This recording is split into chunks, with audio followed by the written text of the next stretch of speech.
At the end of the day, everyone in the world is capable of changing their lives. Every single human. It is a mindset thing. It is how bad do you want it and what are you willing to do? My name is Michael Chernow, founder of Kreatures of Habit. If we put the stress of forever or it all has to happen on ourselves every single day, we fail because the stress overwhelms the output. Michael, welcome to Austin, man. So fired up to be here. I was here, I had a TV show in 2015 and 2015 and 2017 called Food Porn, and it was a show on the FYI network, and I traveled around the country, and we were at many different restaurants. I think we did, over the course of the 2 seasons, we did over 52 restaurants, but we spent a fair amount of time in Austin. I had so much fun, but I didn't get to hang out. Like I didn't get to like really lift up rocks in the city. And so I've been here for the last 3 days, and I've really just been exploring a little bit, taking a little time to myself. I'm stoked. I really like it here. Is there a chance we get you here in the future potentially? Yeah, you know, man, Donna, if you're listening, I might slip this podcast into your text messages. If you're listening, Austin would be a good move. Yeah. Well, it's a special city, especially with you with a food background. Like, there's so many good food spots. Have you hit any good ones since you've been here? You know, there's a couple of spots that I had on my list that I really wanted to hit. I really wanted to get to La Barbecue, and I'm bummed that I didn't. Oh, true, because they're closed today. And yesterday, like, you know, I'm also hanging out with a bunch of other folks. So, like, I'm not trying to be the you know, like, hey, we got to do this. I'm kind of, like, following suit a little bit. But we've gone to a couple of good spots. Dai Dewey was really good. Yeah. That was awesome. I had, like, an antelope hash yesterday for brunch, which was great. We went to a couple other spots. But I kind of blew it on the barbecue side of things, you know. Because I also heard that HK or KG barbecue. That's the one you sent me. Yeah, right? yeah, yes. Bummed that I didn't get to do that. Dude. Insane. It's next level. Really? We'll have to do a part 2 and get you back to town just so you can come to a couple of these spots. Well, I think it's hard for me to fathom not being down here for South by Southwest. Oh, nice. So it's a few months. Yeah, in March I think I'll be back. Yeah, we'll have to go to KG because the guy Kareem, that's the owner, he's from Egypt. So he's blending all the Egyptian spice with Texas barbecue. So it's like the best smoked meat you've ever had. Incredible spices. All the sauces are homemade. All the barbecue sauce, the chimichurri. It's unbelievable. We did something like that this year for Thanksgiving at my house. Really? I've been hosting Thanksgiving for my family for the last 15 years. And, you know, I cook. I'm a chef. I love to cook. But my cousin also happens to be an unbelievable chef. He was at 11 Madison Park for years. Now he owns his own restaurant with a couple of guys, but he's just an incredible chef. And I pitched the idea, hey, let's do like a themed out Thanksgiving this year. And so he literally wrote 3 menus or 4 menus on the fly, sent it out to the whole family. We all voted on it, and we all decided that we were going to do a Middle Eastern themed Thanksgiving this year with all the same ingredients, but just with like a Middle Eastern spin. So damn good. Did you do turkey or no turkey? We did turkey. We did turkey. I did turkey on the green egg, but I glazed it with pomegranate. And so it was like a pomegranate glazed turkey. We did like Romanesco and cauliflower with labna, and we did this amazing endive date and shaved beet salad with shaved apples, and I mean we just did like a lot of cool stuff with like some nice Middle Eastern influence. It's very good. There's something about that Middle Eastern cuisine that's just so fresh. Like it's just you know, when you really think about it, like a lot of the influence on European cooking is actually coming from the Middle East and North Africa. Right. So like the Moors and stuff like that came up north, right, to Europe. And so interestingly, a lot of like foundational European cuisine really was inspired by the Middle East and like North Africa. Interesting. And so, yeah, I mean, it's just those foundational flavors that are hard not to love, you know? Yeah. And so you went to culinary school, so I'm sure you can throw down in the kitchen. Was your brother, did you say your brother-in-law cooked at 11 Madison? My cousin. Your cousin. Yep. Yeah, What is it like being around a chef that's that level? Because we love the documentary Chef's Table because it just gives you insight into these insane perfectionists, but seeing it firsthand is probably pretty cool. So, you know, I've been around, obviously I've been in the restaurant. I was in the restaurant business from 12 on, right? And until recently when I launched Kreatures of Habit in 2021. But I've been around chefs and restaurant people pretty much my whole life.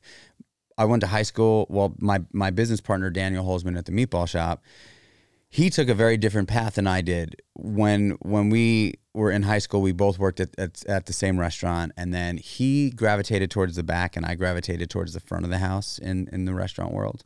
And he worked at like Le Bernardin and the fifth floor and like the slanted door in California. And he worked for Jean-Louis Paladin. He worked for like all these super fancy guys. And so I was able to witness that. It's intense, you know.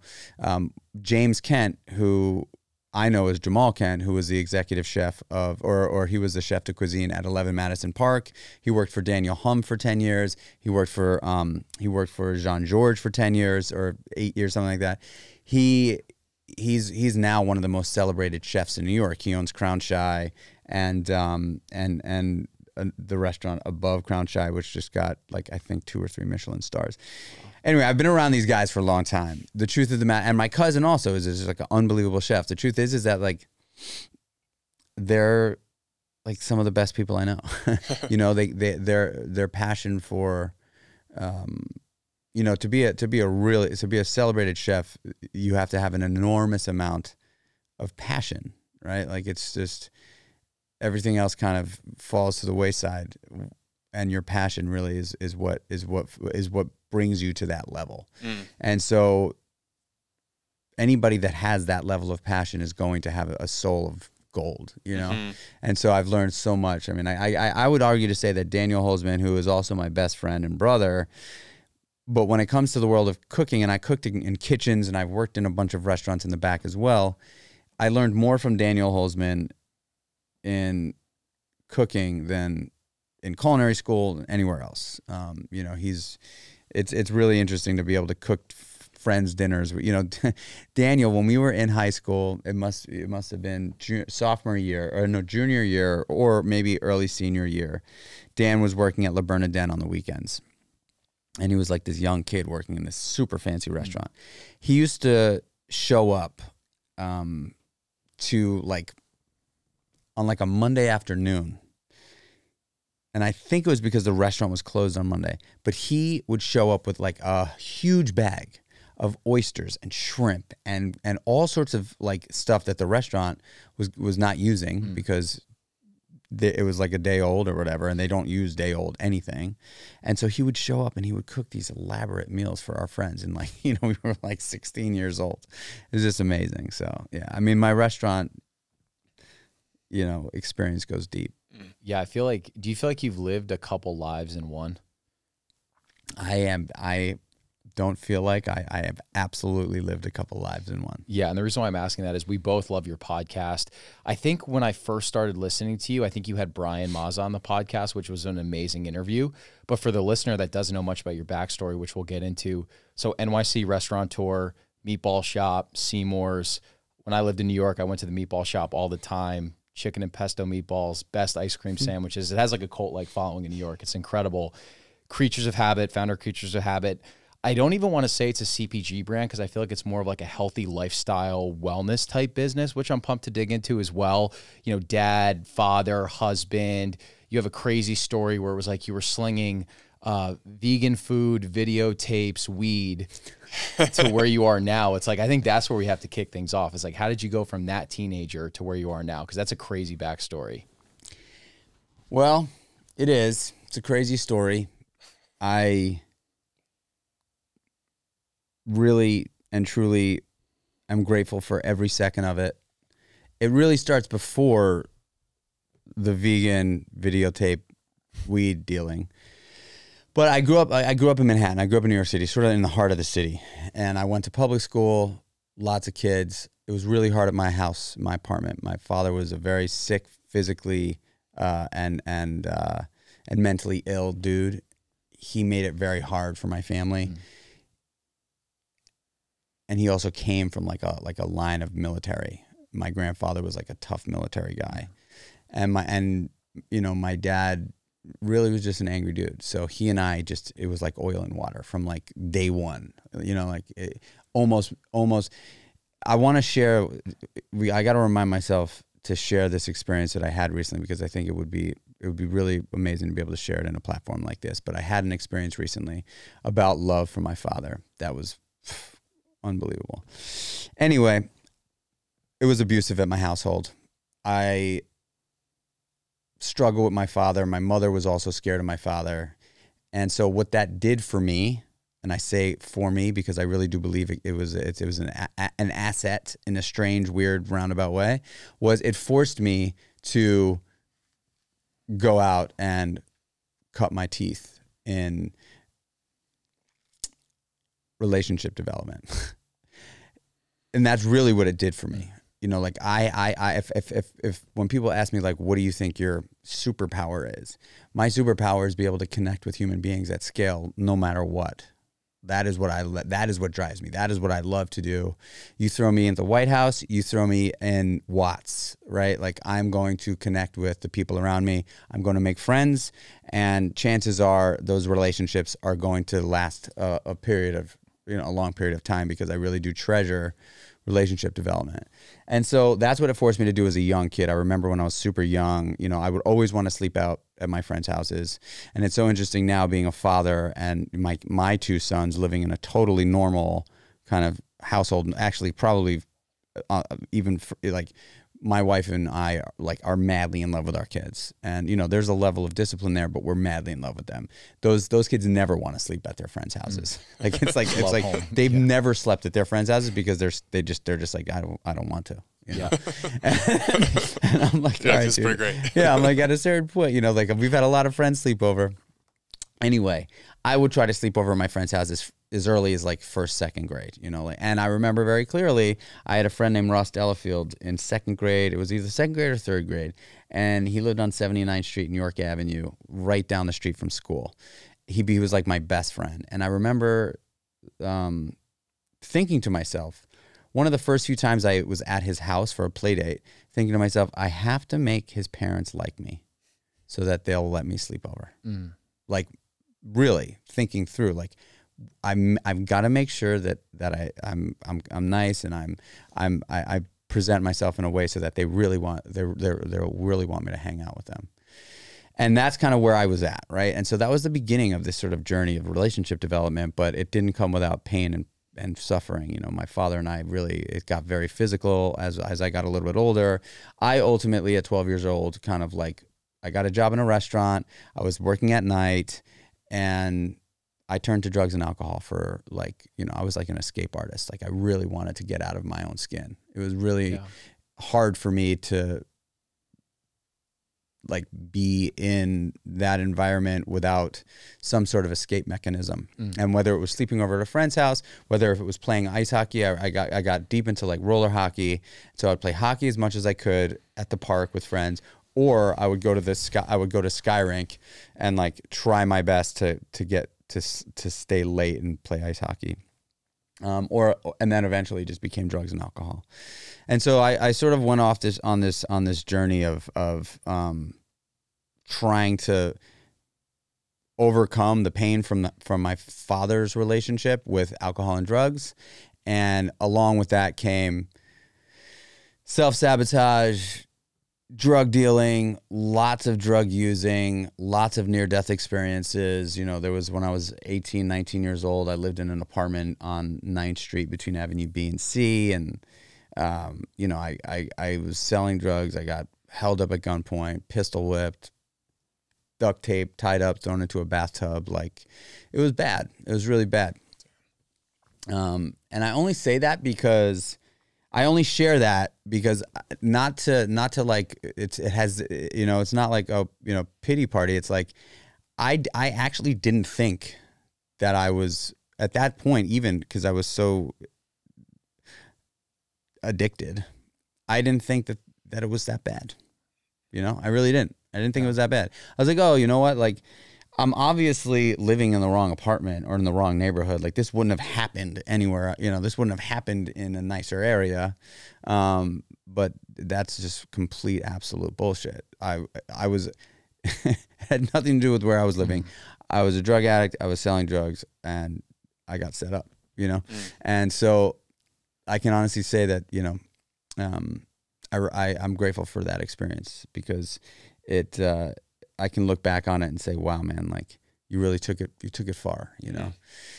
That was when I was 18, 19 years old. It got worse for me. And I continued down this path of like self-hatred, destruction. Somehow, some way, I always kept a job in a restaurant or a nightclub. Like because it was a very easy place for me to work because I could drink as much as I want. I can, you know, use drugs as much as I want, and still make money. And so it got ugly. And by the time I was 23 years old, like I had zero interest in life anymore. You know, I was just kind of like, I mean, it's so even emotional for me saying that in an environment like this, but true.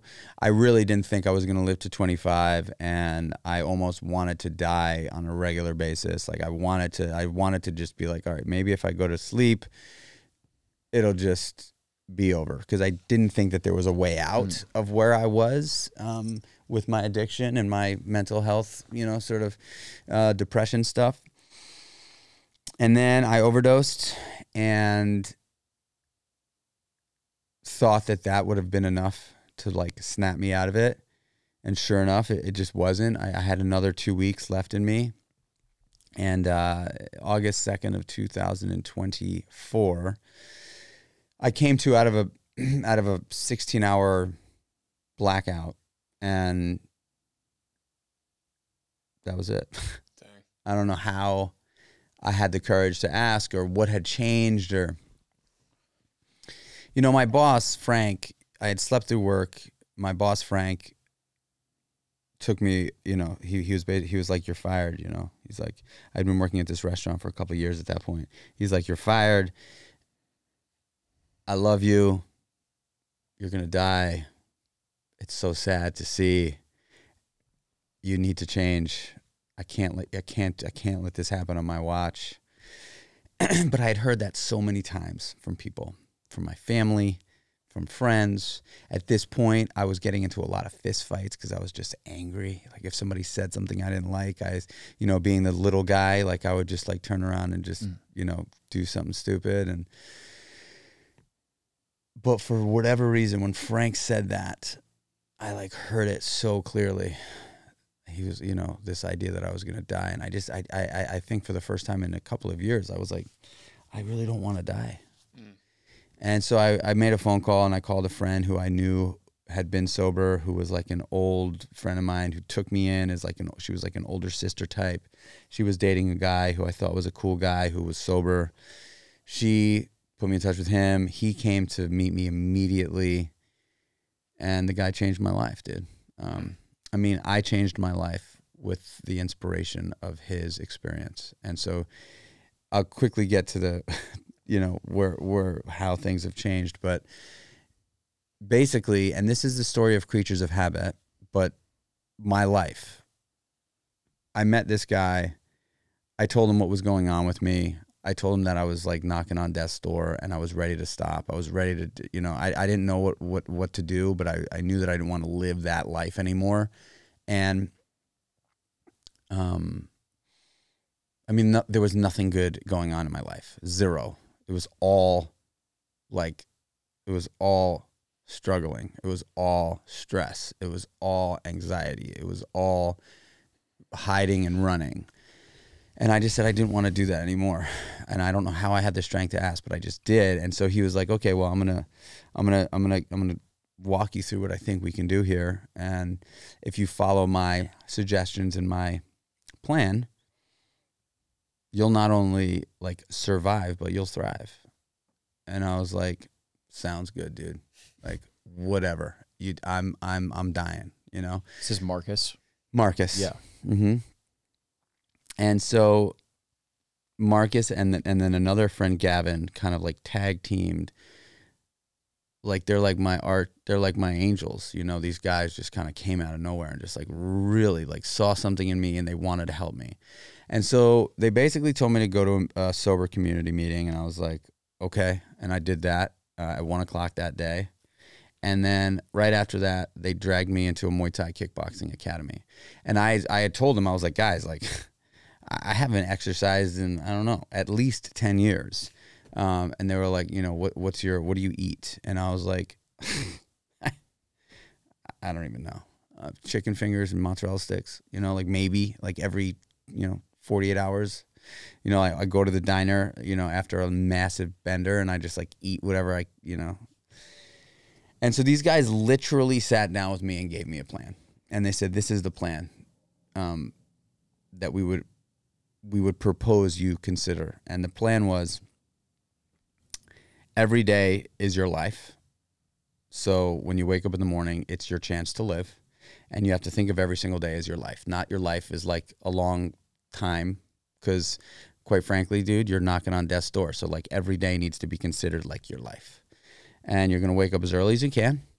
And as soon as you wake up, you're going to roll out of bed, you're going to drop on your knees, and you're going to ask God for help. That doesn't have to be Jesus. That doesn't have to be Buddha. That doesn't have to be Allah. That doesn't have to be anything outside of God, help me. Don't analyze it. Don't overthink it. Just God help me. And the reason why we're asking you to do that is because, my man, you do not know how to ask for help. Look at where you are. You have not asked for help and you are dying. So if you start your day every single day in a humble position and ask the one person or the one thing or the one or the universe that you've never even considered to help you get through the day sober, there's an opportunity that it'll shake the tree a little bit. So that's what we want you to do. And right after you pray, we want you to pop over into the bathroom, take a piss, brush your teeth, put on your contact lenses, splash some water in your face, and put on some sneakers.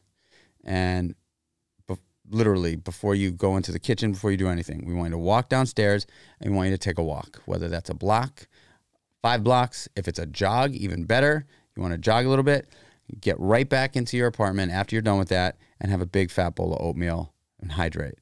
And add whatever you want to the oatmeal, but you got to start your day with something nutritious, something accessible, something easy, and something healthy. And that is probably the easiest, most nutritious, healthy thing that you can put into your body. And then right after you have your oatmeal, you're going to go to the sober meeting. And you're going to connect with sober people, and you're going to share the fact that you need help. And then you're going to leave there, and you're going to walk from 12th Street and Avenue A all the way down to Chinatown. And you're going to meet us, and we're going to kick your ass in the Muay Thai gym.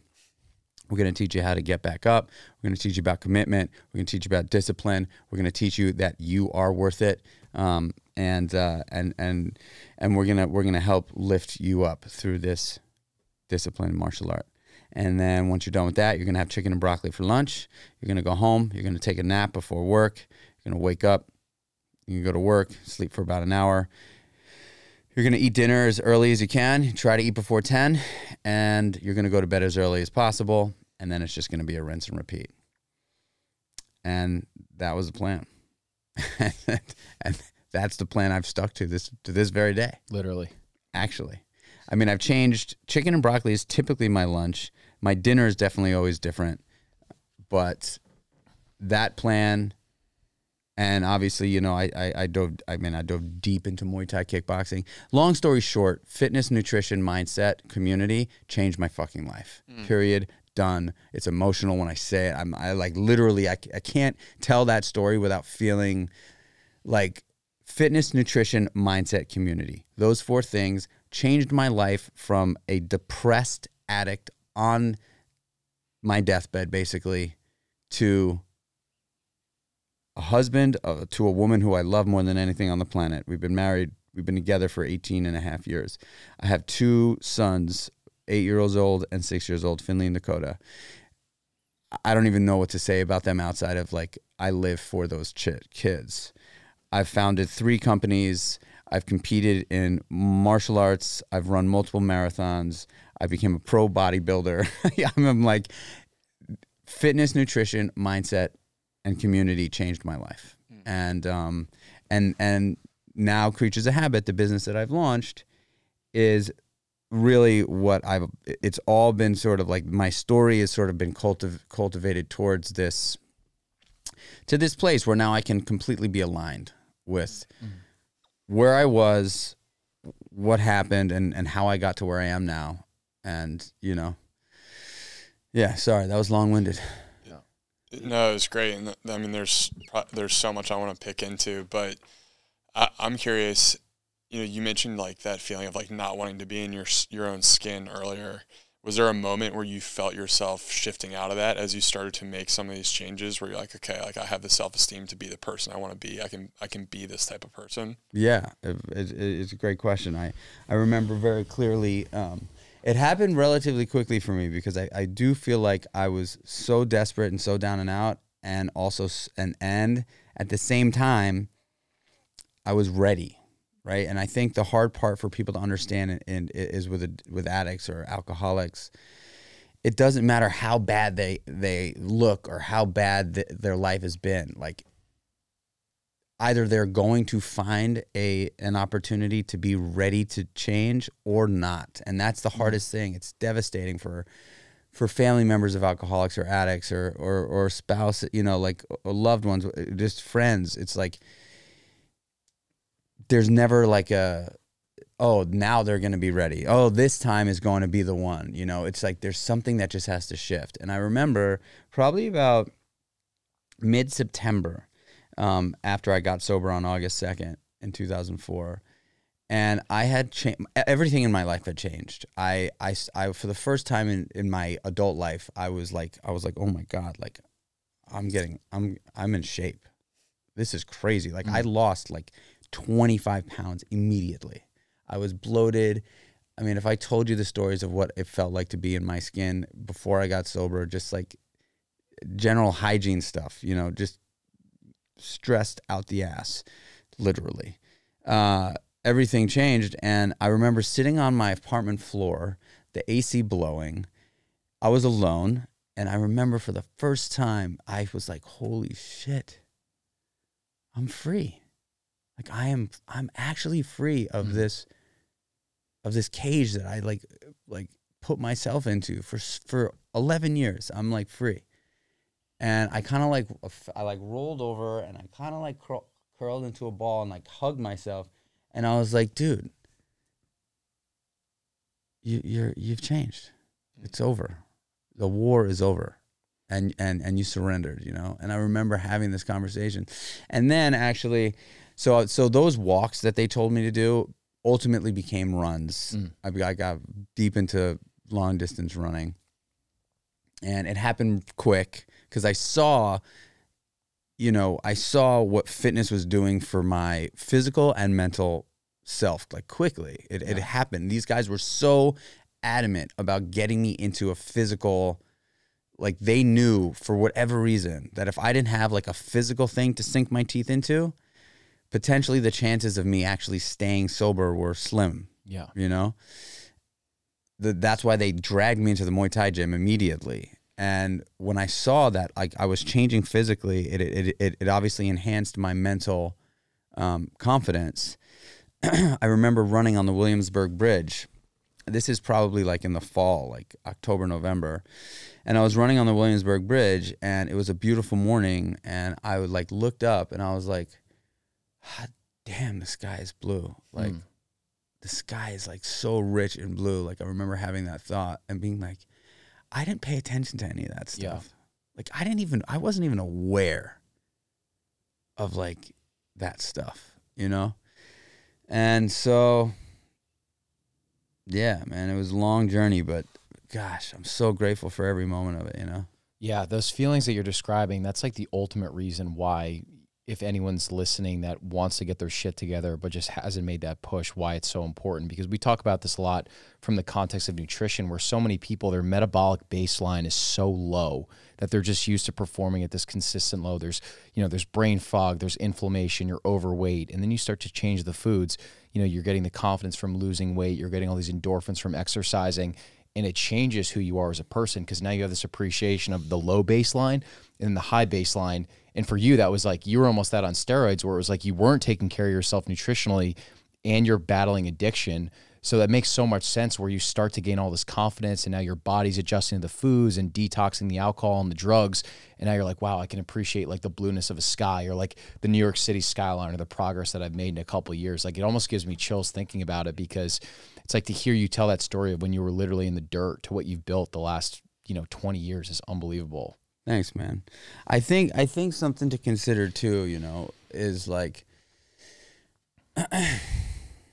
people ask me more now. Now people ask me more about like, how do I stay fit in my 40s, right? Like, how do you stay so fit in your 40s? And the truth of the matter is that I think what they want me to say is, oh yeah, just take this thing. Just do this thing. Yeah. Like it's an easy thing. Mm-hmm. At the end of the day, everyone in the world is capable of changing their lives.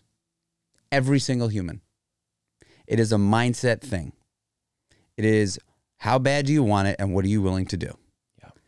And I was driving. I was in a car here on the way to the podcast, and the Uber driver was huge guy, way obese. And I have unbelievable compassion and empathy for people in general, but specifically people that cannot get out of their own way, And I was thinking to myself, I was having a conversation last night with someone, and I said, man, like, if it was mandatory to walk 7,500 steps a day to be an American, just mandatory. If all you changed was walking 7,500 steps a day. That's all you changed. You're 50% of the way there to absolute change in your life for someone who's obese, someone who is struggling with the addiction to comfort in food, because that's what it is. I understand addiction so I have such a intimate relationship with what it means to be addicted. It doesn't matter if it's drugs or alcohol or food or sex or spend or whatever it is. Like, I understand that like almost impossible like battle with having to just like turn around and say no. Yeah. But the craziest thing is, somebody once said to me when I first got sober, right away, they said to me, dude, you never, ever have to drink or use drugs again. Mm-hmm. You just don't. Like, you don't ever have to do it again. Yeah. And I never thought about that. I never was like, wait, like, it's like, I don't have, like, I could never, if I didn't want to, or if I had the power, if I had the strength, I could totally never do this again. And that goes for any person listening who has or is struggling with an addiction. You try not to think about it ever again, right? You try to think about it like, boom, like it's coming, it's in my face. People would ask me like, how do you have the strength to like compete in a bodybuilding competition with your nutrition? And I literally, I would be sitting on my couch, my wife to my right, it's 8:00 at night, we're watching Netflix. The only thing I really want to do is like open up a pint of ice cream and go to town. You know what I'm saying? Like, especially in a severe calorie deficit. So in my head, I'm playing out the tape. I'm like, all right, man, I'm just going to get up, I'm going to walk over to the freezer, I'm going to open it up, I'm going to grab the thing, I'm going to take a spoon, I'm going to grab just like 2 or 3 spoons, and I'm just going to close it, put it back, and I'm playing this in my head. And so then I get up, and what I used to do was I would walk over there, but it would be a cue for me to be like, Michael, do you want this or do you need this? Do you want this or do you need this? Mm. And if you need this because you need, like, if I'm walking over there to get like a like have a scoop of protein because I need to get my protein requirement. Okay, I get it. You need this. You go make a quick protein shake. But if it's for ice cream or for a handful of chips or for some M&Ms or whatever, dude, you want that. Turn your ass around and go sit back down, man. You don't need to do that. Like, you just play the tape. So, you know, it's so interesting that like nutrition is the foundation, you know, it's the foundation of like how we feel, how we think, you know, and I kind of think of nutrition as what we consume. Yeah. You know? Yeah. The framework that you mentioned before about just focusing on the one day too, I think is really helpful for people who are trying to catalyze change, because my observation is that most people who get stuck, they're paralyzed by the fact that they feel like they need to make so much change that they can just, I'll have the ice cream. Like, I need to do this 100 days in a row before I see any progress. So that's their excuse for kind of continuing on down that path. So I like the idea of just focusing on the day and letting that be the perfect day and focus on the little things that actually move the needle over a long period of time. Like, I don't know, it's simple, but that framework to me is just kind of like the perfect way of thinking about creating change for yourself. Yeah, I mean, I think it takes out a lot of the stress. Yeah. You know, like if we're trying to build something and we have this vision, if every day we thought that it was going to be built that day, the stress is like insane, right? Yeah. So like the way I kind of think about if I'm trying to build a business, if I'm trying to build a relationship with a human being that like is, I knew that I wanted to connect with Gary Vee, right? And this is going back like years.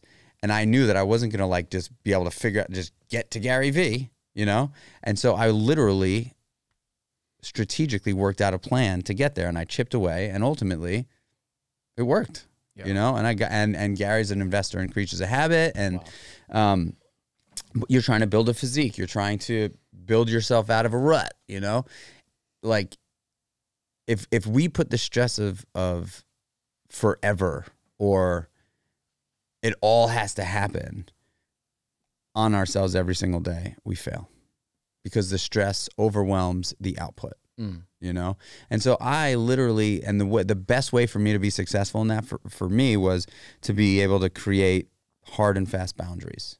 Right? Like when I was an early day entrepreneur, I didn't have a boundary with when I shut it down. I didn't shut it down, actually. I like almost lost my marriage because I had zero boundaries with work. It was just like, man, I got to be at the restaurant at 8 o'clock in the morning, and I know I got to close the restaurant at 4 o'clock in the morning. So sorry, babe, And she told me after 2 years of that, she was like, I love you, but this is not sustainable. And it was the beginning of me understanding that like Rome was not built in a day. Yeah. You have to be able to say, okay, you know what? Like I also have a life and a wife, and if I close it down, everything's going to be okay tomorrow. And obviously if there's an emergency, like the phone's on, but I shut my computer at 5:40 every single day, and I don't open it up until 5:30 the next morning or 6 a.m. the next morning, And I think that for me is like, it's given me so much freedom, and it's also empowered my team because I'm like, hey, I don't expect you guys to either. If you want to, by all means, like work till you feel like you want to stop. I'm not telling you how to live your life, but I'm just telling you that after 6 o'clock, I'm with my family, period. If it's an emergency, call me twice in a row and I'll pick up. Yeah. But other than that, it's a hard boundary, that I've created that I think has given me real, that day at a time. I mean, I got it tattooed on my arm, It's so important. Harry has this quote, make this day your masterpiece. You guys have a very similar analogy. It's a framework for that. Yeah. I wanted to ask you about, your two friends that you described as angels, which seems like the perfect fitting terms. They put together this blueprint for you, the oatmeal, the walks, the Muay Thai, the chicken and broccoli routine. And I think a lot of people, when they're starting to make change, the term that I've heard from multiple people, whether it's like giving up alcohol, choosing to lose weight, give up porn, they say it's almost like a switch has been flipped where they're consciously just like, I was kind of half in, half out, and I'm going all in on this thing.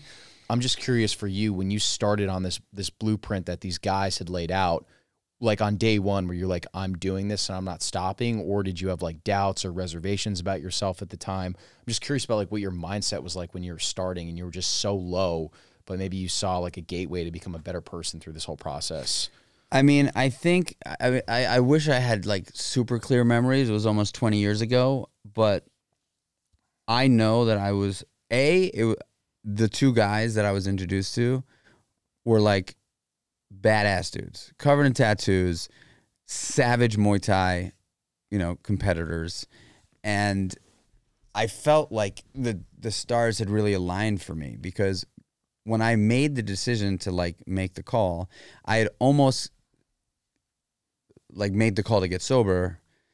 I had almost said to myself, all right, man, your life is going to be boring from now on.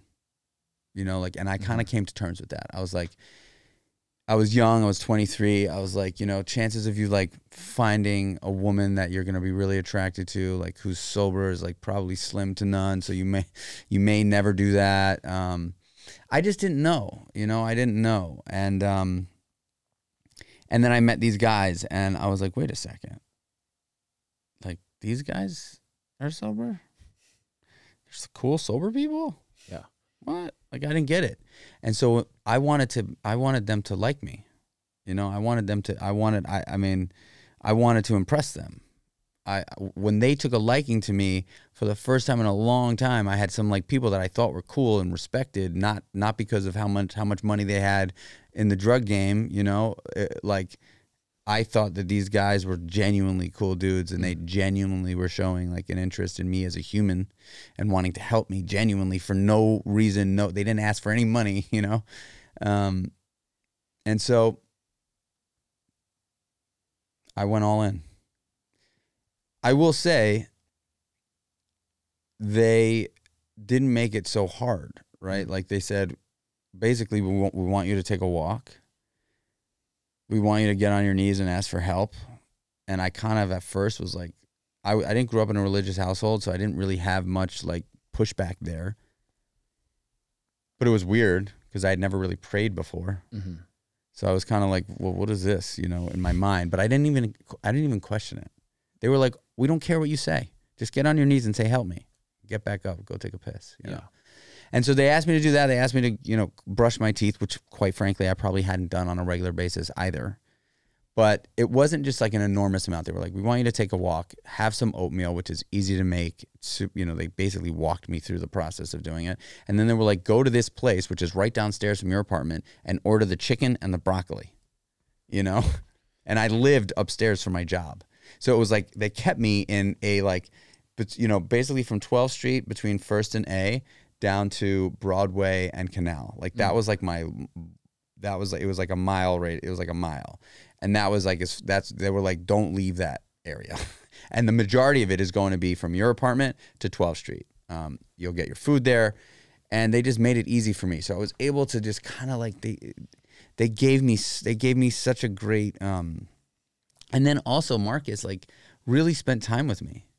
He spent time with me. He asked me to write my life story. And that's obviously 12-step work that we were working on, but I really did. I still have it. It was like an 80-page or 70-something page thing that I wrote, and it was like so cathartic, and I didn't think that I had the patience to do this, but yeah, I got to say today I feel blessed. I really know how hard it is. My best friend of all time is on Skid Row in Los Angeles for the last 3.5 years. Zombie. My best friend. And like, we've been best friends since we're 13 years old, but he got sober, and he was sober with me for 10 years plus. And it didn't work out for him. It's so hard to get sober. it just is. And so when you I have empathy, I have compassion for those that struggle with that, but the other part of it is that I know how good it is on the other side of the coin. I know how good it is. And honestly, like, people think of addicts as like these wastes of space and useless humans and just disgusting and, like, get rid of them, get them out of the street, and really addicts are some of the most loyal people. They're some of the most committed people. You got to think about it. Like, these people will do whatever it takes to get the drug. They are so loyal to the drug. They will do anything. The commitment to their addiction is so strong. They will jump out of a third story window with pillows tied to their feet. I know people who have done it for it. Imagine you take the drugs and the alcohol away. That person understands how to commit to something. Yeah, it makes me realize that, there's so many former addicts that are incredible ultra runners. And I never thought about it from that perspective, like the willpower that they had. If you just repurpose that into something positive, the shit that you're able to do is unbelievable. Like, you're a firsthand testament to that. Dude, look at some of the fittest people in the world. Look at Matt Frazier. Yeah. Matt Frazier's sober. Josh Bridges, sober. Some of the greatest athletes of all time are coming from a world where, commitment is necessary. Do you feel like most people could benefit from going through the 12-step process, just even if they're someone who's kind of like, maybe just at a desk job, like doing the regular thing, but want a little bit of change? Without a doubt. I don't say that the 12 steps was everything, but what they did for me was allow me to feel vulnerable enough with other people to share about my life. And I think a lot of men specifically struggle with that, where we like to keep our weaknesses to ourselves because we believe that sharing, exposing that stuff could potentially put us in a less superior position to our colleague or other guys, right? It couldn't be more different, in my opinion. The strength comes from sharing, and the strength comes from vulnerability. The strength comes from, I know this is I'm stoked to be on this podcast. I've told a bunch of people that I'm doing it with you guys today, and they're like, oh my God, I love that podcast. This is a great podcast. And in my mind, I'm like, man, if I can get on that podcast and share something that just resonates with just one person listening that's struggling with something, that's how I literally believe. Like, the story that we're talking about now is ultimately what has built my life and where I am today. And I know that I'm not even halfway through. I've got a long runway ahead of me. I know that I'm going to spend the bulk of my life in my career in helping other people through my experience. Kreatures of Habit is a platform that's given me an opportunity to tell my story. If I didn't launch Kreatures of Habit, chances are I wouldn't be here with you guys today, right? Like, in the community of people in the world in Austin, wellness, business, founder stuff, the plan was for me to be able to tell the story. And, oatmeal didn't save my life, but oatmeal was a catalyst of change for me in the form of a nutritional win every day that I could start my day with, where I knew that if I ate my oatmeal, it meant that I had probably done my walk or my run before it, and that walk or run was a win, and then the oatmeal was the reward. And that is how I start every single day. It's a catalyst. It's a symbol of winning. Yeah. That I have absolute 100% control over. No one can take it away from me. I can control what I freaking eat, and yeah, so It's powerful, man. It's like there's very few things in life we have control over, but the inputs that we choose to put in our body is one of those few things. Not to pivot gears, but you made me think about this. So I think a lot about, you're such a unique founder where you have a product that truly is an extension of your DNA. But we touched on this earlier. After you really got your life together, you go on to be this incredibly successful restaurateur in New York. And then you kind of choose, after I think you had sold out of Seymour's, you sold a lot of your equity. You took this gap year between starting Creatures of Habit. And I think about this concept of rebranding and how, I think that's a very intimidating thing for a lot of people. And it's one of the interesting similarities that you and Brian both have, of both coming from the restaurant space, choosing to rebrand into the health and wellness space. So maybe you could touch on that story of why you chose to sell the business, the gap year you took, how did you actually create Creatures of Habit and just rebranding into this health and wellness human that you are now? I knew in Seymour's. So I founded Meatball Shop in 2010 with Dan Holzman. We scaled it to 6 restaurants. Daniel and I didn't see eye to eye on how we wanted to grow the business. We knew that we wanted to take it out of New York because we knew that we felt like New York was sort of saturated with meatball shops.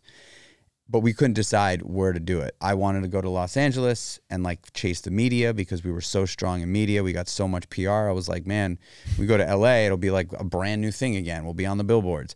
And he was like, yeah, but how are we going to run the business from New York in LA? And I was like, I'll go to LA and run. No work-life balance at the time, right? Yeah. I was like, I'm happy to do that. And he was like, I want to open up in Long Island and Connecticut. And I was like, restaurants, if you go from New York City to Long Island, like restaurants go to die in Long Island, it just nothing against Long Island. I love LI, let's go. But, it's just, it in my mind, that's just like moving, that's like taking 2 steps back, right? Like you go to the big cities, right? That was the iconic vision that I had. And we couldn't see eye to eye. We also, there was a TV show that documented this whole thing called The Real Restaurant Business. It was called Consume the Real Restaurant Business. Daniel and I were sort of like the protagonists of the show. And they documented our breakup. But we also got offered $45 million for our business. And I couldn't convince Daniel and the board that was a deal that we should take at the time. I was like, this is insane. This is life-changing money. Daniel and I started the company with $20,000. And in 3.5 years turned it into something like spectacular. It was like truly a unicorn kind of thing, And that was the beginning of like, okay, this is not going to work. And Daniel and I really just started clashing. And that's public knowledge, So I sold a bunch of equity at Meatball Shop in 2014, and I created Seymour's in 2015. And then I scaled Seymour's. I took on a partner about a year in. I knew that Jay, who's now the CEO of Seymour's, really understood scaling restaurants. I knew that I didn't want to be the guy to scale Seymour's to 50 units. I love creating the brand, creating the culture, creating the design, really understanding the design, creating the menu, putting the team together. Jay wanted to do that with me from the beginning, and I was like, I got to do this by myself. I need a full year to like really be at the helm of this thing without any distractions. And then if it works, I could bring you in and we'll try to scale it together. And so that's exactly what happened.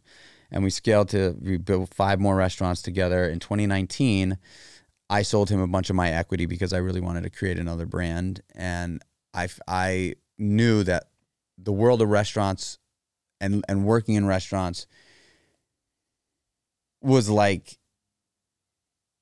just leading me away from the lifestyle that I wanted to live at that point. I was in my 30s, late 30s, and I'm waking up at 5 o'clock in the morning. I'm going to the gym. I'm eating really well. I got all these things that I'm doing every day to like I was becoming more and more passionate about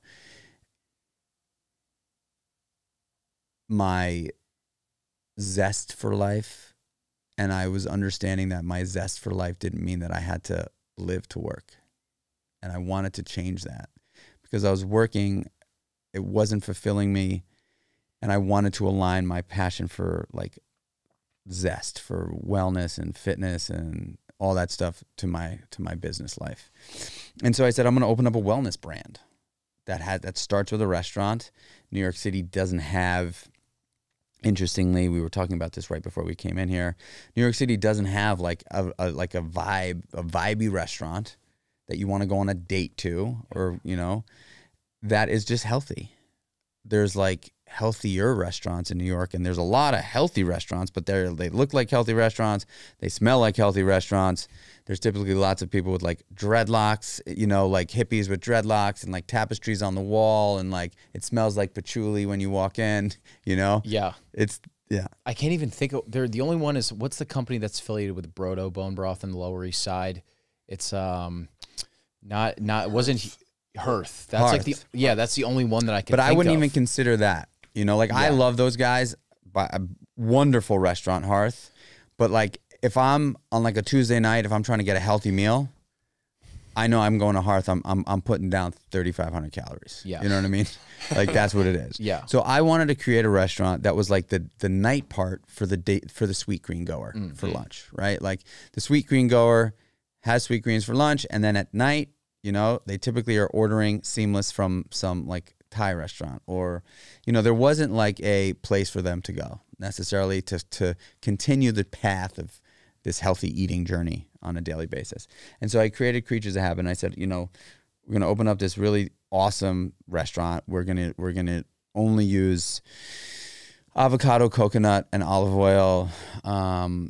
You know, we would use some ghee in certain things if we felt it was necessary flavor profile wise, but we're not overdoing the fats. We're not overdoing the carbs. We're going to be gluten-free. We're going to really be creative with the things that we do. We're going to create the dishes that everybody loves, but we're just not going to like really what happens in restaurants is fat. Yeah. There's just an ungodly amount of fat that chefs add to food because it just tastes good. Mm-hmm. It just tastes better, right? But when a chef like does that with a tablespoon of butter on like a piece of fish, you know, it just takes the whole entire like healthy component of eating a delicious piece of fish out of the picture, because you just added, you know, 400 calories to that 180 calorie, you know, 4 or 5 ounce piece of fish. Yeah. I wanted to change that. And so I came up with the idea of Kreatures of Habit. And the idea was, I'm going to open up this awesome restaurant. I'm not going to scale the restaurant. I'm going to use the restaurant as an incubator for a line of consumer packaged goods. So we're going to make all sorts of cool products that will serve for breakfast in the restaurant, lunch in the restaurant, dinner in the restaurant, sauces and certain kinds of breads and overnight oats and things like that we can sell in the restaurant. And then whatever we see like in a little retail area, and whatever we see people taking home with them, we would end up putting money behind. And my vision for it was, for the first few months, we would actually not charge people for these items as they're leaving the restaurant. We'd literally let people just take one or two things that they would want to try. And that would be like, all right, so this money is not an issue. Whatever they're gravitating towards, that is like a great way to just have a literal live test kitchen for what people want to try. Found an amazing space in Williamsburg, Brooklyn, like my dream kind of restaurant. It was February 2020, like negotiating the lease, got investors lined up, really cool investors, these Canadian guys. And then boom. Everybody's life changed, you know, the whole world changed. So in March, first couple weeks of March 2020, obviously we're hearing grumblings of these things happening. And then I just called the investors, you know, and I was like, I was also investing $250,000. So I was like, hey, I can't take your money. This is, you know, we need to pause, you know, this is not looking good. And I don't think brick and mortar is the way to go right now based on what we're learning. So until further notice, like, we're going to pause this. We left the city, we moved to upstate New York, and I went on a 3-month journey to understand what the future was for me, because my career as I knew it was kind of over, right? Like I just didn't know what was going to happen in the restaurant. I didn't know if all the restaurants were going to close in New York. All restaurants were forced to shut down.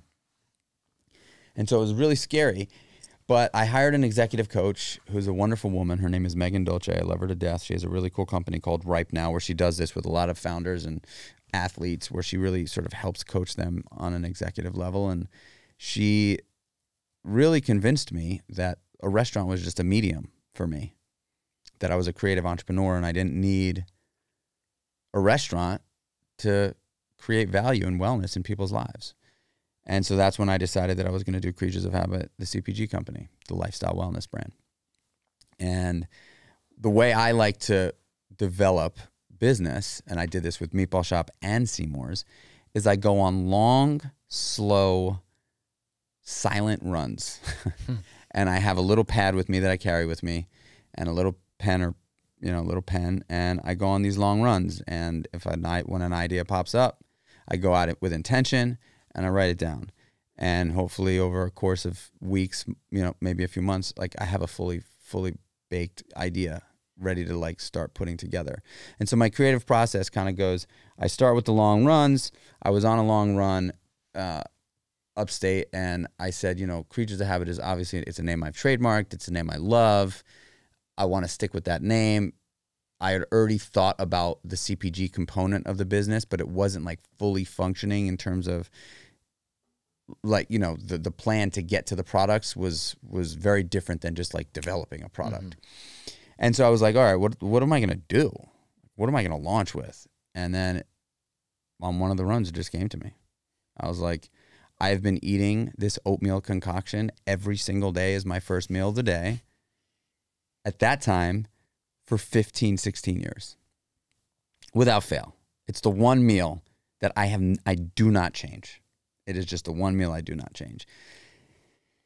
And obviously that's why the brand is called Kreatures of Habit, because I am like a hardcore creature of habit. And so that run went from like a 5-6 mile run to like a 15-mile run. And I really started to think about, okay, what am I going to do? How is this going to work? How am I going to get all the ingredients? Because at the time, the way the meal one was then was I had my gluten-free oats, and I would put them into a pot with hot water, and I'd slowly cook them for 20 minutes. Once they were cooked, I'd let them cool a little bit, and then I put 2 scoops of protein powder, so I was always getting 30 grams of protein powder into it. I would stir it, and I would add my chia seeds, my flax seeds, my pumpkin seeds, and I'd let it sort of steam out a little bit. And there was pink Himalayan salt in there as well. And then I'd pour it into a bowl, and I'd hit it with some cinnamon. And then on the side, my morning supplement stack was always omega-3 fatty acids, probiotic, digestive enzymes, and vitamin D3. And I said, on that run, I was like, man, like, this is what I eat every day. These are my supplements. Like, how can I freaking get this into a pouch? Like, would that even be possible? And that began a year-long journey, and once I felt like I had something really strong, I knew that I wanted to create a cool line of apparel to go with it as well, because I wanted it to be this encompassing sort of life. I didn't want an oatmeal company. I still don't have an oatmeal company. I really do have like a lifestyle wellness brand that's rooted in nutritional healthy habits. And so I felt like I had it all. Like, it just felt right to me. The brand was strong. The aesthetic of the brand was strong. The packaging was strong. I pitched it to Gary Vee. And I was like, this is the first guy I'm going to share this with. And he looked at it, got right back to me, said, this is Kith meets Quaker. Let's fucking go. Wow. And I was like, what? And so he wrote the first check. I obviously put in my money, and we raised money, and knock on wood, man, it's going well. The product is exactly what I said. It's gluten and glyphosate-free oats. It's plant-based protein, 30 grams per serving, chia seeds, flax seeds, pumpkin seeds, omega-3s, probiotic, digestive enzymes, pink Himalayan salt for electrolytes, and vitamin D3. And it's made overnight, and it's super easy. And it's given me, I like stand behind it with every cell in my body, because it's like literally what I eat every fucking day. Yeah. And it's given me an opportunity to sit here and talk with you guys. We also just launched a new product called Nightcap, which is our sleep support. It's like Swiss Miss hot chocolate that helps you fall and stay asleep without using melatonin. So I see having like 3 to 5 products that'll have different touch points throughout the day that people can rely on for healthy habits to just keep them on the path. Yeah. You know? I mean, you are the proof of work. Who's going to argue with that? This is literally what you've eaten for 15 years and it's transformed your life. Now, almost 19 years now, because that was like 4 years ago. Wow. So, you know, I am definitely, I mean, there's a lot of hardcore Meal One fans out there that are using it like 2 and 3 times a day. They're like pro CrossFit athletes. They use it pre-workout, post-workout, snacks, you know, and it's not a snack, it's a meal. I mean, it's 350 calories, it's 30 grams of protein, 35 grams of carbs, 10 grams of fat, 10 grams of fiber. So it's not a snack, but, you know, hardcore athletes are like just consuming an ungodly amount of it. As far as your business wins go, is this, or successes, or just like things that you're most proud of, is this your most proud creation? That is a good question. I love every business I've created. Meatball Shop is, without Meatball Shop, I'm not here. Creatures of, I mean, they're all, it's hard because I love them all. I really love Meatball Shop. I love Seymour's. The thing about Creatures of Habit that's distinguished itself from the others is that I am so aligned with the mission of this business, which is better habits, better life, period. It's just it. Like, we want to help you make better habits and make better decisions. That is the mission of the brand. We also have a partnership with Release Recovery Foundation where we just raised $70,000 to sponsor addicts from the street to treatment centers. So, like, this business is giving me an opportunity to fulfill my passion for helping others, especially in the world of recovery, unlike Meatball Shop and Seymour's did. And so, and I also will say that being confined to, you know, 4 walls for as long as I did, you know, I was in the restaurant business from 12 to 39, basically. So a long time. It was necessary for me to be in a space. You know, at any one time I had to be, if I was working, I was in a space. With Creatures of Habit, I can work from anywhere. So it's like I feel a sense of freedom with that I really love. And I believe that Creatures of Habit is going to be a brand that, well, it's already a brand that's changed my life. But I really believe in the brand in regards to helping change other people's lives and having legacy, you know, I really do. Yeah, the feeling of, it's indescribable, the feeling of working on something that you're just so mission focused on, and the fact that like this company that you're building, you're essentially teaching the principles that changed your life 19 years ago. That's it. Yeah. You mentioned legacy and talked about your kids a little bit earlier. I'm curious how you think about kind of teaching them the ways after you mentioned kind of like the relationship you had with your father at the beginning. Like, how do you think about just like investing time with them and giving them all the nuggets of living a good life that you've learned kind of the hard way? Can I piggyback off that really quick? Yeah, go for it. Can you dig into the routine that you have with your kids at night? Because I heard that on Joe DeSanya's podcast, and it's incredible. So yeah. I'd love, if we could answer both of those, that would be totally sweet. So my boys are, I said to my wife when we had our kids, you know, I said, I'm an athlete. I'm a hardcore athlete. I love sports, but I'm not going to force our kids to do anything. You know, I really want to give them an opportunity to decide what they want to do. The only thing that I am going to, I don't want to say force, but deeply convey my personal satisfaction towards is the New York Giants. Unfortunately, that is my football team. It is not a fun football team to be a mega fan of right now, but that's the one thing I'm like, babe, they've got to just New York Giants. Tommy DeVito, though? Tommy D is making me proud, you know. Staten Island, New York City guy. I'm like, probably, even though it's not easy being a Giant, I'm sure it's not easy being a Giant right now. He's coming out of the woodwork. Yeah. every once in a while he's connecting on passes. So, but you know, outside of that, you know, if, like, funnily, but really not. Like, I'm passionate about the football thing. I said I'm gonna let them do. But what I am gonna do is I'm not gonna stop doing the things that have given me life because they're here. I'm gonna do it so that they could see what I'm doing, whether they want to participate or not, and just understand that their dad is so passionate about these things. And, you know, my hope would be that they will join me. Right. And those things are making sure that I exercise every day. My wife knows how important that is for my physical, mental, spiritual life. And so she never argues with me when I'm like, all right, I got to go work out. The boys come into the gym with me, and it's the best thing it's the best ever. One of them is way more of like a gymnastics kind of guy. And my younger son, who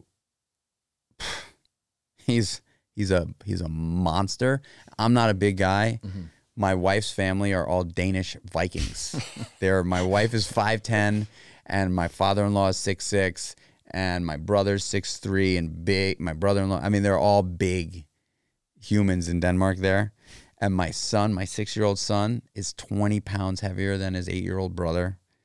And he deadlifts 75 pounds for reps with perfect form. He bench presses 55 pounds. He is going to be a beast and a savage. But his brother does like 7 pull-ups, his 8-year-old brother. They're both like, they've seen me work out from birth. And, you know, that to me is, I wish I had that as a kid. Yeah. I really do. You know, I think, it's like Saturday morning, you know, we hang out, we have coffee, we have breakfast together, and they know that I go into the gym on Saturday morning. They know it. And so they come with me sometimes, and sometimes they don't, but they also love Pokemon cards. And so I said to them, hey guys,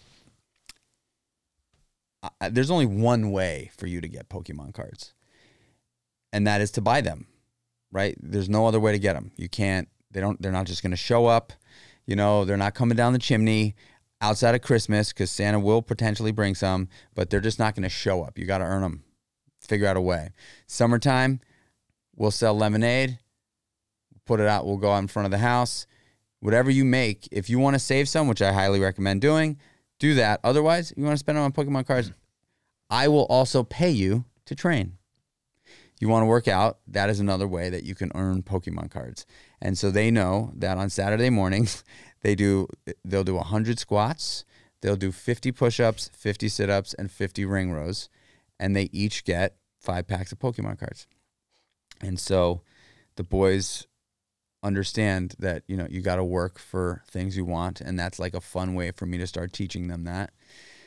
The night routine with my sons is really special, and I don't put them down every night. My wife and I go back and forth, and we have different routines. We put them down at the same time, but just sort of what we do is very different. And I don't know I don't know why I started this, but I did, from basically birth with Finn, and then of course with Dakota. But the way our routine goes is we go upstairs, we brush teeth. Typically, you know, kids don't love brushing their teeth. So what I'll do is I'll put them in a competition against each other, and they got 60 seconds to be the winner and who brushes the best. And so I put them next to each other. I announce them like they're wrestlers from, you know, different parts of the world. And then they come in and they battle on the toothbrush thing. After they do that, we go into the room, and I'll read them 2 books. After I read them 2 books, we have something called the 13 things. And they both say it to me. The 13 things, this was my way of trying to implement values into my kids without having to explain too much. You know, it's hard to explain values to 2 and 3-year-olds, you know, 4 and 5-year-olds even. So I've just been saying this with them every night. And basically I'll say, all right, guys, give me the 13 things. And the 13 things are: always protect your brother. Ladies always go first. Squeeze an eyes. Remember people's names. Lift up the toilet seat when you need to go to the bathroom. Put down the toilet seat when you're done. Look to the left on the road before you cross. Look to the right on the road before you cross. Always be kind to mommy when daddy's away. Always have courage. Tell a teacher or a parent or a coach if you are going to step away and go somewhere. Kindness always wins, and I love you. And so each one of them will ring that off to me. And every once in a while, I'll break down one of those values. You know, like squeezing eyes is when you meet somebody for the first time, you make eye contact, you give them a firm handshake, and things like that we walk them through. And then after that, I say, hey, guys, you know, you can be anything you want to be when you grow up, and your dad's going to support you as long as you do it for yourself and nobody else. And what's it going to take? And then they say courage. And I say, and what is courage? And they say being afraid and doing it anyway, as long as it's for the good. Mm. And then I sing Stand By Me to them, and we call it a night. And that's every night that you get them when you're, yeah. Yeah, that's every night. Yeah. And I'm slowly starting to talk to them about like what, you know, I mean, they know what always protect your brother is, and, you know, ladies always go first. I'm trying to, you know, and I've gotten a lot, I've shared that on podcasts before. I've had people DM me like, that sucks. You know, like you're teaching your kids, ladies always go first. And I'm like, yeah, I am. Yeah. That's who I am. That's how I was brought up. You know, I believe that respect for women is absolutely, without a doubt, the most important thing. You know, and as a man respecting women. And so the way you do that is opening a door for them, holding a door from them, don't walk in front of them, things like that. You know, my grandfather and my father were very, very, very militant about that with me. And I honestly think that it really did help shape the person I am, you know? And so I want to give that to my boys. And so we slowly, you know, I'm slowly talking to them about these things over time. But yeah, it's really important to me. I feel like having that consistency. And the funny thing is that like they don't get sick of it. It's not like they're like they get excited about it. Like when I put Dakota down, you know, when I put them down, Dakota, my younger son, falls asleep immediately. And my older son always takes forever to fall asleep. Just always does. So when my wife puts the kids down, she'll come downstairs and she'll say, Finn wants to say goodnight. So I'll go upstairs and say goodnight to him. And he is so excited for me to tell him, hey, buddy, you know, you can be whatever you want to be when you grow up. Mm-hmm. And your dad's going to support you as long as you do it for yourself and nobody else. And what's it going to take? And he's so excited to say courage, you know? And I'm like, it's like they want that consistency. It makes them feel safe. It makes them feel loved.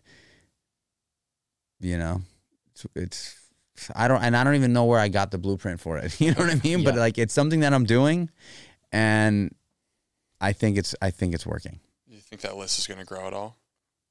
It has grown. So it wasn't always 13 things. They actually come up with some of them sometimes. Like the one, you know, tell your mother, tell your parents, tell your teacher, tell a coach if you're going to walk away. They came up with that one.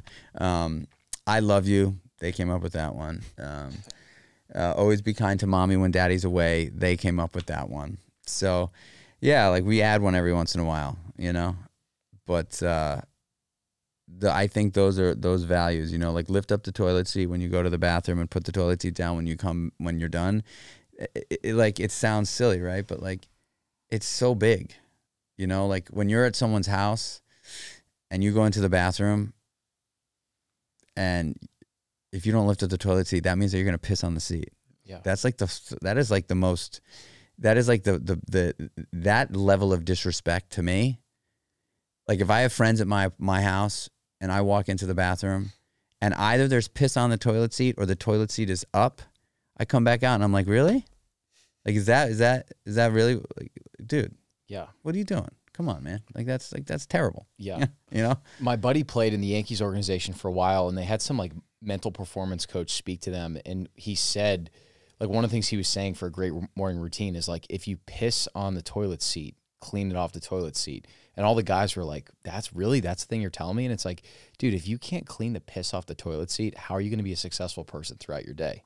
it's those little things that they add up, man. So I'll tell you a funny story about this because of how, and this was obviously something that my father was like hardcore with me about. Same thing with ladies. Ladies always go first. But at Seymour's on Broome Street, I was there, you know, all the time, and we had an employee bathroom. And it was a Friday night. The restaurant was slam packed. I walked down into the bathroom, and there was toilet paper all over the floor. There was piss all over the seat. And I was like mortified. I was like, this is how the staff is treating their bathroom. Like, are they doing the same thing out there? Is that the level of respect that they have for their own stuff? That, like, I'm here all the time. Like, I don't believe that, but I stopped service. I literally took every single person in the front of the house and the back of the house. I walked them downstairs with me. And mind you, I'm not an asshole. It's not in me to be an asshole. But I am, I will throw the hammer down if I have to. I walked all of them downstairs with me. I piled them outside of the bathroom. I rolled up my sleeves. I got on my hands and knees, and I scrubbed the toilet, the floor, the walls. I cleaned the bathroom for probably 8 minutes in front of them. And I left the manager upstairs on the floor, of course. And I just said, hey, I just want you to know that if I can do this on a Friday night with a full restaurant, I can also do your job. Don't ever let this shit happen again. That was like the lesson that I felt like I needed to do with them, to see like, hey, this dude is on his freaking hands and knees with no problem cleaning the bathroom, cleaning their piss, their crap. And it worked. they never disrespected the bathroom again, you know. Cleanest bathroom in Manhattan after that. Yeah. You had mentioned the story with your dad. Did you want to get into that at all? Which one? You said you had tabled it for later in the conversation. I was curious, just like your relationship with him and how it affected you. There was something that I remembered to say. Something about love or something like that. Like you had a conversation with him recently. Oh gosh. Okay. So yeah. So I went to this really great event. One of the best events that I've been to maybe ever in the fitness arena, called Running Man. And did you guys hear about this thing? Yes. And either of you go? We didn't go. No. Okay. Yeah. Kind of bummed we missed I had it. FOMO about it, but It was amazing. Truly like a sensational event. And I got there. We like pitched a tent, and the guys that I was with were like, they had invited me there. I really didn't know what to expect, honestly. Somebody said, hey, do you want to go to this thing? I was like, sure, like 2 days before it. And so I got there and I pitched a tent, and they were like, hey, do you want to do some breath work? And I was like, sure. You know, I had done Wim Hof. You know, I do box breathing all the time. I do like some sort of just like decompressing breath work throughout my day, or before I go into my house at night. I always do like a 3 to 4 minute breath work session just to like detach from the work day and like get back to baseline for family. So super familiar with breath work. But this was a different kind of breath work. This was something called holotropic breath work. And I had never done that. And so they had said, you know, when we got there, the guy, Michael Gazzo, who, if anybody is interested in breath work, you should definitely look this dude up. Mike Gazzo. And he was like, all you got to do is just follow my lead. You know, lie down, relax, do the breath technique, and let me do the rest. And I was like, great. He didn't tell me anything. And I didn't think that, I didn't really know what to expect. But it was a 25-minute long session where it's continual breathing the whole time. You don't stop.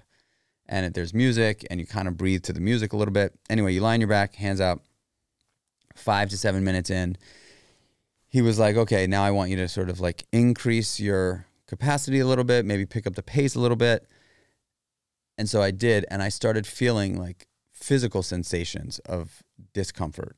My hands started to like seize up a little bit. My fingers started to like close in a little bit. It was like weird. And then the top of my head started to feel like a little numb. My core started to feel numb. I started to get a little cold, but I was still breathing. And then my mouth started to sort of seize. So I could, like, my mouth like perked up like this. And my hands at this point, like, as is, my hands were kind of closed in, and I didn't feel like I can open them up. And so I got really scared. No one had told me about this. I was like, oh my gosh, like, you know, am I having a heart attack or something like really bad happening? I looked around and no one else was having the same experience. I was like, oh my God, this is something really bad. So I kind of like sat up a little bit, and he like saw me. He walked right over to me. He like rubbed my chest, and he was like, don't worry. He's like, what you're experiencing is, it happens for sure.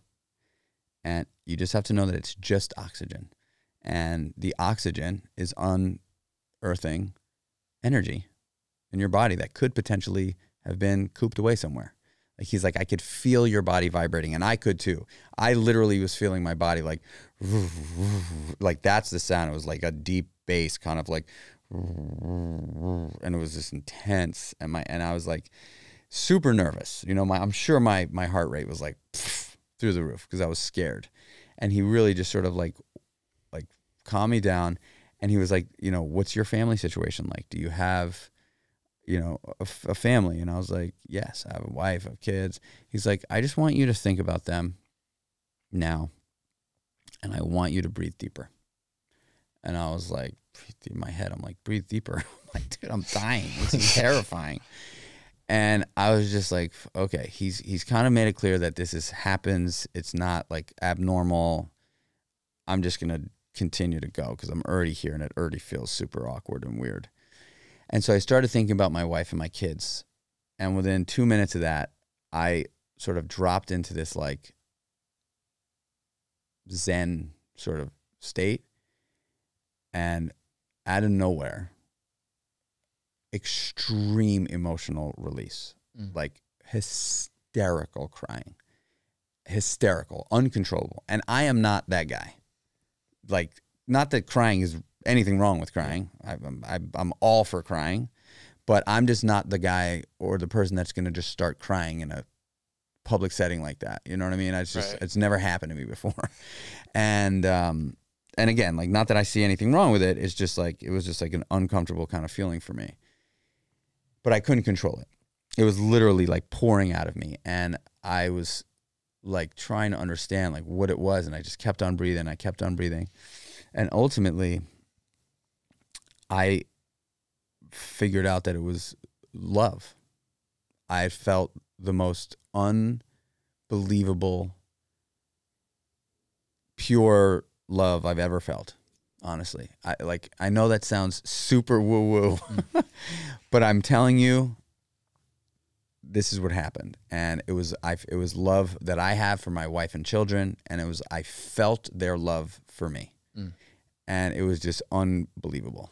And so I was stuck in this position, like locked up with like lips, like, and my hands crying, and I couldn't move for like 40 minutes. Everybody was gone. I just was like in this crazy place.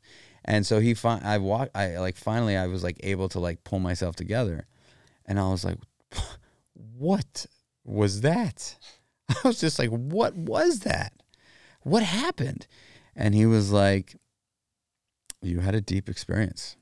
Like, you were vibrating, and you needed that to happen. That needed to happen. And he was like, you know, there's healing that like this kind of breath work is like a very healing modality for some people.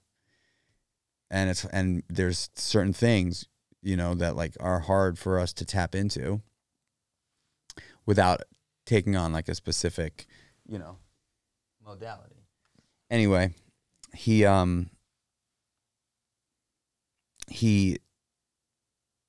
told me to come back tomorrow. And I was like, that was one of the wildest experiences that I'd ever had. And I'd done a lot of drugs in my day. I just don't remember having something that was that intense. And maybe I did, but anyway, I went back the next day, and it was a breath session at 10 o'clock in the morning, he was like, how do you feel? And I was like, man, I feel great. I feel that was crazy. It's like shook the tree, like really hard for me. And he's like, well, I can't tell you that you're going to have an experience like that again, you know, like, but it happens. But I just can't tell you that you're going to be able to have as an intense of experience, but just go in. And what I would suggest you do this time is sort of like have some sort of an intention. Like when you start the breath, start asking questions, right? And sure enough, 5 minutes into it, exact same thing happens. Physical thing, I'm like, my body's seizing up, and I start asking questions. And I was like, in my head, I was just kind of saying to myself, like, what is this? Like, what is this? What am I experiencing? What am I experiencing? And like, almost like I don't want to say a voice, but like the answer that I got back was, you have everything you need. And that was a mantra that went through my head for like 10 straight minutes. And I was hysterical crying again. It was like, you have everything you need. Like, this is like, I'm like saying to myself, like, wow, this is crazy. And so I had a very similar experience, you know, and I'm obviously really receptive to this kind of stuff. I did a virtual session with him on Thursday last week. And I for sure did not believe that I was going to have another experience like that virtually, not being in it, like being in an environment that I set up, not his environment, you know. And he was like, okay, I want you to put headphones on, lie down. And I was in my office. I have this exact heater going. So it was like super cozy, but it was not his environment. It was mine. And he was like, what's your intention? And I said, you know, I don't really have an intention outside of like, I know that something's happening here. I want to learn more. I want to dive deeper. I want to learn more about myself. And this, I think, is a channel for me to unearth some muck maybe that's been stuck, you know. And we started going, and you know, sure enough, I started feeling the same thing. Not the physical wasn't as intense, but the thought that came to my mind was the love that I've always wanted that I never had in my life was from my father. Mm. And that really hurt. Like, it was like, it wasn't like the first time I thought of that, but in that environment, in that sort of in my mental state there, like I really was able to think about it and be like, man, you know, the love that I've always wanted for, I think, in my life was from my father, and I just didn't get it. He's dead. I never really felt it from him. And I'm telling you, a couple minutes later, I had this vision of my father kneeling down right next to me in that room, rubbing my head and telling me he loved me. And it was crazy. Like it was really crazy. Wow. And I obviously could have created that in my head, you know. Mm. But I don't want to believe that. I believe that yeah. It was a wild experience, man. You know, I think I'm father. I have two boys that, like, I could never imagine not loving those kids.